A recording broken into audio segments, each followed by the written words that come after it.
Mike Florio, Chris Sims from Pro Football Talk on where they rank the Browns heading into Week 18, the final one of the regular season. The Browns are, drumroll please, they're at number 6. Should they be higher than number 6? I think they should be. I think they should. Where? Who would you put them in front of? I'd put them I'd put them at number 4 right now. That's where I'd put them. I think they're worthy of that. I think they have one of the most elite units in all of football with their defense and what they do there.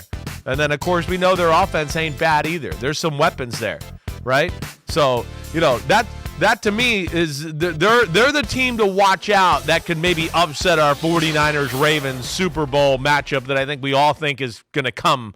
The Bills are. But there's no orange in the logo. There's no orange in the logo. Right, it can't happen. Right. They'll have to rip up the script and write something new, right? But I think they'll like that Hollywood ending with Joe Flacco coming to town.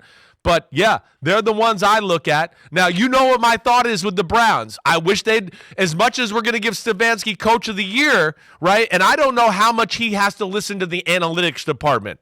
I've heard times that the analytics department, they help manage the football game in there in Cleveland. I don't know that for sure, but I wonder that. And you know my thoughts there. They're a little just too aggressive and loose across the board. But, damn, they're such a fun team to watch, and they are in your face, so aggressive. And that defense, like I've said to you for the last 8 or 9 weeks, they give me 2015 Broncos vibes in a big way. And then, of course, Flacco, old quarterback, like Peyton Manning, all of that. That's where I look at Cleveland and say, watch out. You better stop disrespecting them. I'm going to get your family from Cleveland on your ass on a daily basis until you start giving them respect. And, Quincy, when you look at it, Sims brings up an interesting point. An elite unit is what gets you to the Super Bowl. If you do something better than anybody else, and right now that Browns defense, you could make the case, it's either the Browns or the Ravens are the best defense. And you can go back and forth with that.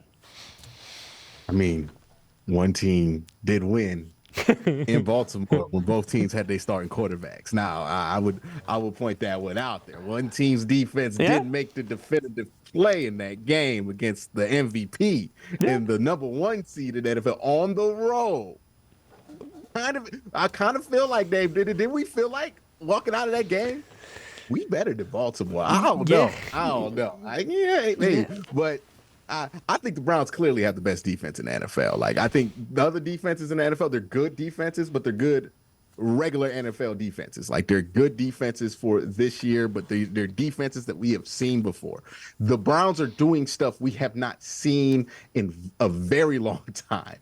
They have a lot of since 1970, since like wherever the Cardinals were in the 50s, the Browns are doing this, right? Like the original LA Rams were the first team to do this. Like, we're seeing a ton of that. We're finding out a bunch of, like, if you are a Gen Z that watched the Browns this season, every time a graphic pops up, you learn something new about NFL history. You're like, oh man, the Cardinals used to be in Cleveland, like. That's how it's been. And that's the type of defense that they have. And when you have that kind of a defense, it's the great equalizer. And if you can get anything on offense, man, like you have a real shot.